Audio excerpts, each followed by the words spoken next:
Hey folks, it's your buddy Mike Messier, One Pro Wrestling and Sports Fan YouTube channel. I've had a subscriber requested rant on Vince McMahon officially selling all his shares of WWE, and for the first time since 1982, we could say that Vince McMahon Jr., Vincent Kennedy McMahon, is not like the lead boss here officially of WWE. I mean, we could have said that for a few months or even a few years with all the comings and goings of Vince McMahon, Stephanie McMahon, playing footsie with the Vince McMahon, Janelle Grant accusations and pending litigations apparently. So what are my thoughts? How does this affect WWE? How does this affect Vince McMahon? And how does it affect, most importantly, you, the pro wrestling fan, perhaps the WWE fan, perhaps the fan that watches all of wrestling or checks in from time to time?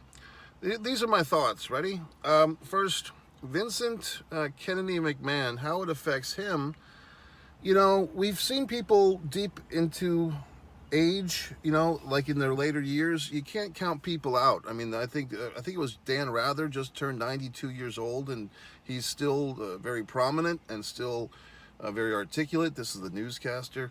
There are people that go past 100 and they're still contributing. I mean, I've heard stories of somebody I know was saying that their grandmother still drives in her hundreds. She still drives her car past age 100. So, you know, hey, look, it's fascinating. So Vince is 80. So if you're talking about someone who's driving their car at 100, who knows what Vince can do in the next 20 years. And if anyone has the inside secrets, if there's some type of genetic pill or a sacrificial lamb or some type of voodoo to stay alive forever, it's probably Vincent K. McMahon. So does he have a third act in him? Does he have another surprise in store for us? There's rumors going around that Vince might start another wrestling promotion. I think any of that is possible. I mean, it would be a total FU from Vince to the world, so to speak, the World Wrestling Entertainment. If he were to start up a promotion, even just to take some shine away, Vince might be upset. I'm not sure if he has any stake in the United Football League. I know that The Rock bought the XFL, which is now merged with the USFL to form the UFL. I don't know if, I'm assuming Vince has no ownership in that either at this point, but who knows? I mean, you got to do something with your money. And I don't think Vincent Kennedy McMahon is the type to just give all his money to charity or give it to his children or his grandchildren. He probably is a spiteful guy, and he probably will do something big or attempt to. And but of course he's got to get through this litigation stuff. And you know, the common sense thing, folks, is people, whether you think Vince is guilty or not, or how much he should pay this woman, they did have an agreement. Janelle Grant was supposed to get $3 million.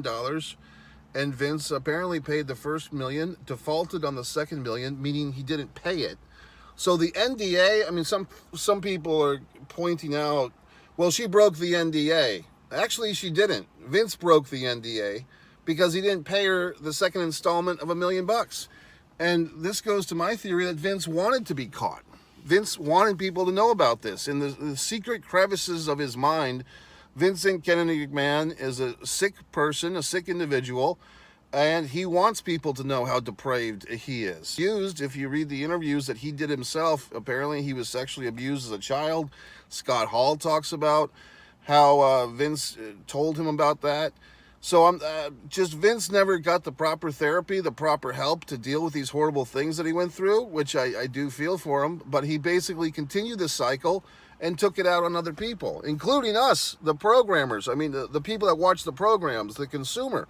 If you look at the things like the Kiss My Ass Club, Trish Stratus on her knees, barking like a dog, stripping to her panties, all of Vince's activities, having his head stuck up Big Show's ass, all of these things were sexual in nature that had never been seen in wrestling, pro wrestling, okay, before then. So Vince took his issues and made it part of our lives, okay? So let's put that on the fucking table.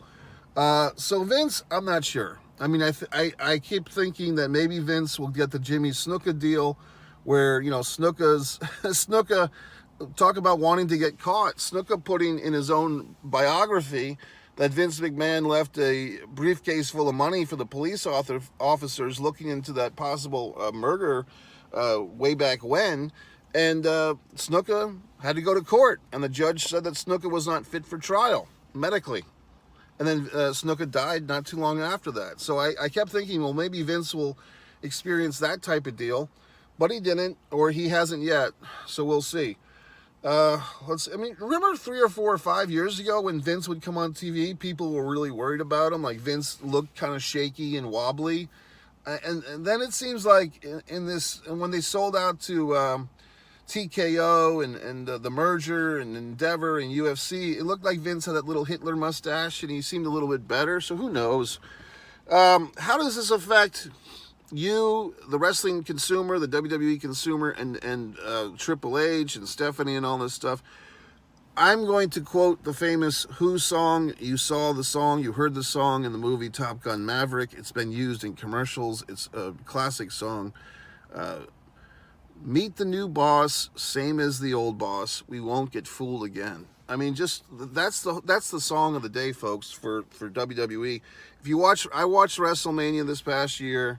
Hall of Fame Friday night, first inductee Paul Heyman, and you would think it was the induction of godhood for Paul Levesque. You know, Paul Heyman just putting over Paul Levesque, good-naturedly teasing Stephanie McMahon.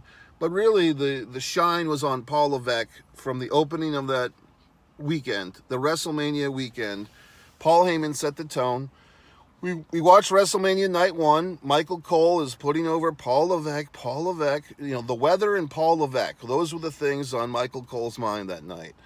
And also The Rock was, of course, a big part of it. The Rock on the Hall of Fame, getting his own little belt, you know, the People's Champion belt, which supposedly he had before from Muhammad Ali's widow type of thing. So basically we had the whole weekend was, and of course the third and final night, the second night, Rock winning the match, getting the pin over Cody Rhodes for his team. And then the next night we don't see The Rock. Well, we do see The Rock in the ring interfering from Roman Reigns, but we see Cody Rhodes winning the title, and you would think this would be the Cody Rhodes moment. He did have his wife. They brought out Brandy Rhodes for that. They didn't bring his dog out, at least not that I saw, Pharaoh the magical dog. But the shine, once again, Cody Rhodes' victory speech, I want to thank 2 people. I've never seen this before, an Oscar speech right after you win the WWE title. He wants to thank Paul Levesque and Bruce Pritchard. Okay, so my point is, why did we see Shawn Michaels grab the microphone after going an hour and 2 minutes with Bret Hart at WrestleMania 12 and thank Vince McMahon and Gorilla Monsoon or whoever the fuck? Did we see Roman Reigns after one of his title victories over the unification of Brock Lesnar? Did he grab the microphone and want to thank anybody? No. So for all the shit we say about Vince McMahon did have apparently a rule that he tried to enforce, which was don't thank me at the Hall of Fame. And most wrestlers, ironically enough, except for DX, Triple H in that crew, honored that. They didn't thank Vince, you know, and I think Flair might have bent that rule or broken that rule, but for the most part, the not so secret was don't thank Vince at the Hall of Fame. Well, look at Paul Heyman thanking Paul Levesque up and down. Then we get this show, and Cody Rhodes, like I said, wins the title, and suddenly he's thanking Bruce Pritchard, a behind-the-scenes guy, who, ironically enough, was, according to Ronda Rousey, the appendage or the avatar for Vince McMahon. And Bruce Pritchard, since 1987, has been Vince's go-to guy with a couple of breaks in there when he was fired for several years at a time. But Bruce Pritchard and Paul Levesque getting thanked to close WrestleMania, do you think that was spontaneous? Do you think that was spur of the moment? Do you think Cody Rhodes went into business for himself and said, I really have to thank Paul Levesque and Bruce Pritchard right now? That's in the core of my being. That's going to get this moment over. That I ended this, 3.5, 4 year title reign of Roman Reigns. I have to thank Triple H and Bruce Pritchard. Was that on the top of his mind? That was just spontaneous. Come on, wake up. So this is all contrived. This is all mapped out. All the things that you think are spontaneous and off the cuff are not. Okay, they're predetermined, pre-planned, and that's fine as long as you have the intelligence, like I do, to recognize that. Don't feel as if they're Cody Rhodes he just had to thank Paul Levesque and he just had to thank Bruce Pritchard. No, this whole WrestleMania weekend was a shine show for Triple H and The Rock. And then, I happened to catch SmackDown a few weeks later, and they were presenting these tag team belts, Triple H and Nick Aldis. And why isn't Nick Aldis wrestling yet, by the way? They're presenting these tag team belts on SmackDown to whoever the fuck they are, the heel guys. And the heel guys are making fun of Triple H. And then Nick Aldis steps in and says, if you ever give him a hard time again, you're going to have to answer to me. So once again, it's now Nick Aldis is getting in on the act. This is what I've hated about WWE specifically, but also a lot of wrestling for 20 years now, and Eric Bischoff started it. These heel authority figures or even babyface authority figures, and the wrestlers are acting like children to placate to these authority figures. And I'm sorry, but having grown up and watched Ric Flair and the Four Horsemen and feuding with Dusty Rhodes, there was very little presence of any type of authority figure. Occasionally you'd have Bob Geigel or Jim Crockett Jr. jump in the mix. But for the most part, it was the wrestlers. Guess what? The wrestlers were the authority figures. The world champion with that 10 pounds of gold or whatever title he had, that was the authority as a pro wrestling fan. For 20 years, the younger fans have grown up with these authority figures as these daddy figures. And I'm sorry, it's not entertaining to me. It's not entertaining to me to give a flying shit who is the general manager of SmackDown. Oh boy, Teddy Long's going to call for a tag team match with The Undertaker. Oh, Jiminy shit on a stick. It's not fucking entertaining, folks. So people that get all excited are all moist in their panties about who's going to be the commissioner of the women's division on TNA, the knockout women's division. Mickey James is going to come in, or fucking Karen Jarrett's going to come in and clean up the division. Who gives a flying fuck? It's really childish and stupid if you think about it. But any fucking way, let's move on. So my point is this, folks. The Castle thing, the Clash of the Castle, Glasgow, Scotland, Drew McIntyre. Hopefully he can appear at it. Apparently he's working through an injury. Good for him.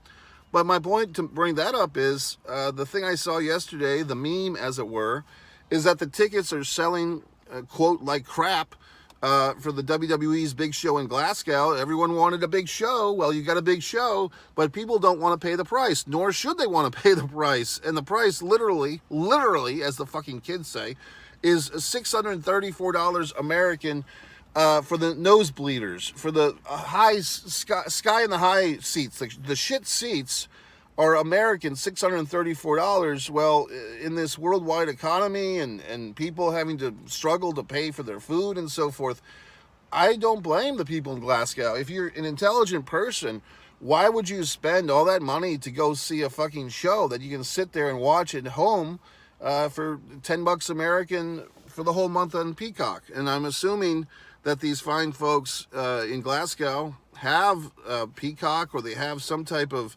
streaming service, the WWE Network, whatever they use over there to watch WWE.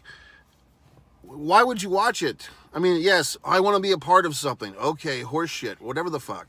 But, I mean, is it really worth that much money? I mean, the WWE just swinging their dicks around and expecting you to suck. Well, go ahead and suck, but apparently nobody's sucking. So apparently these Glasgow fans have the intelligence, or they don't have the money to waste on this horse shit, okay? So if you think that, oh, everything's changed, well, price gouging, I mean, was there ever a situation? I mean, for years, the WrestleMania tickets have cost a lot of money. But did anyone ever complain about it, like they're complaining about this Glasgow thing? Did any fans, especially international fans, revolt and refuse to pay the price? I don't think so. So the legend of this, folks, the story remains: who meet the new boss, same as the old boss. You will get fooled again in this case, because the marks will still watch. This WWE draft is so boring. I refuse to watch it. I catch moments on YouTube, but I'm not going to wrap my schedule around it. So fans, it's up to you to wise up. MikeMessier.com. Go to my website. Stand me on social. Buy all my books. MikeMessier.com. One Pro